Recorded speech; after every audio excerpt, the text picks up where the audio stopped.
Hey kids, welcome back to story time. This is Dr. Jonette, and I have back with me this week Miss Morenike.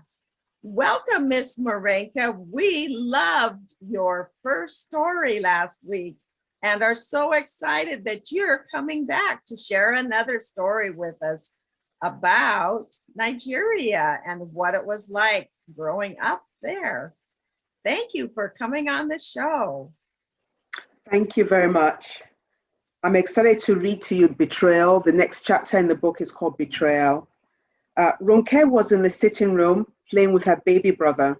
Her daddy had gone to the office, even though it was a Saturday, and mommy was in the kitchen giving instructions to Dora. Dora, the house girl, was Igbo from Agbo in eastern Nigeria. Ronke's brother's name was Bolaro, although her parents and other family members and sometimes her parents' friends called him Bobo. To Ronke, this name sounded like the name for a bouncy rubber ball, and she supposed that Bobo did look like a ball in an odd sort of way.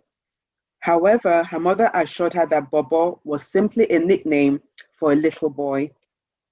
Ronke and Bobo were playing school. Ronke was a teacher. Bobo and Ronke's French doll, Gigi, were the two pupils. Bobo was quite a good pupil, and although he sometimes got distracted, I would toddle off to get a plastic toy that he had hidden under a sofa and did not always know the answer to a simple question like 2 plus 2. Ronke was, however, a very patient teacher, especially as mommy had told her that 1-year-olds couldn't always sit completely still or be expected to be as knowledgeable as she was about maths. Gigi was also a good pupil in that she sat obediently and didn't talk back at you. After about 30 minutes, Ronke got tired of Gigi's silent, smiling responses. In addition, Bobo's wanderings off were getting more and more frequent and annoying. Mommy was still in the kitchen with Dora, directing the household business. Ronke decided that she and Bobo should play dress up instead. Ronke loved playing dress up as mommy had all these fantastic, beautiful outfits that Ronke loved to try on.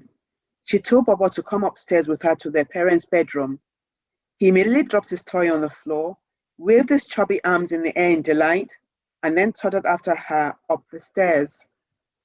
Usually, mommy was with her when she tried on the clothes, but since mommy was busy, Ronke thought that she would not mind if Ronke tried them on in her absence.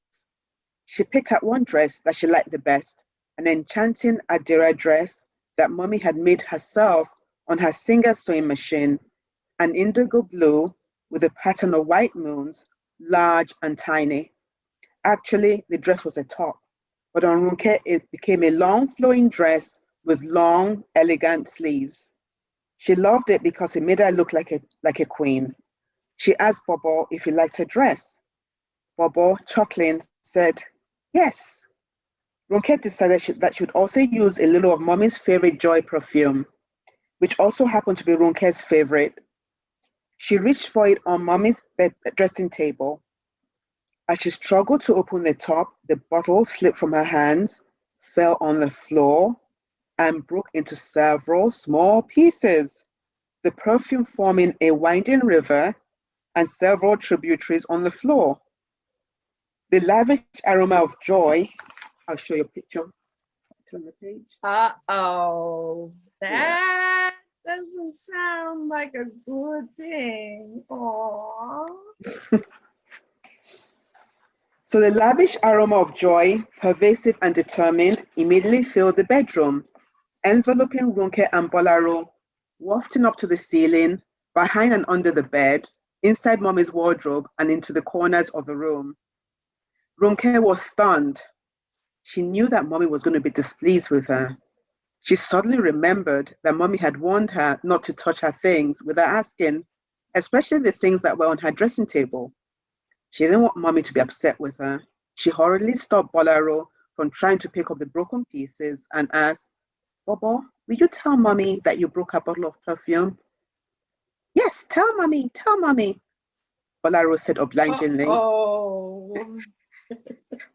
As it turned out, Mommy was on her way up at that moment.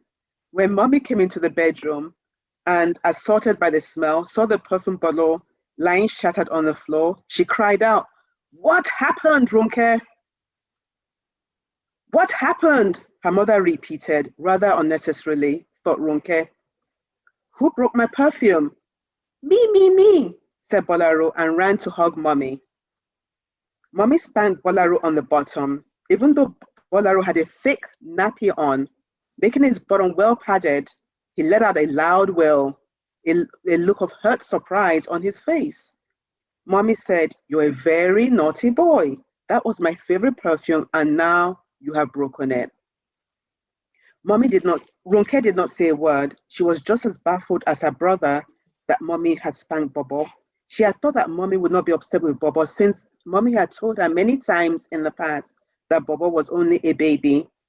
That was the reason she had asked Bobo to lie that he broke the bottle.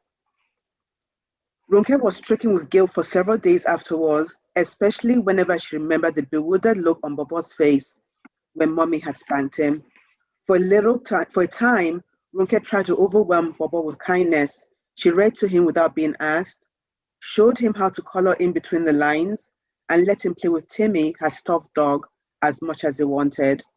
If Mommy wondered why Ronke was being so agreeable, she didn't let on. Ronke knew that she probably ought to tell Mommy the truth about the incident, but she could not summon up the courage to do so. Eventually, the event became a distant memory that she tucked away in the loft of her mind, like special occasion dishes stored away after a celebration and only brought out for use once in a while.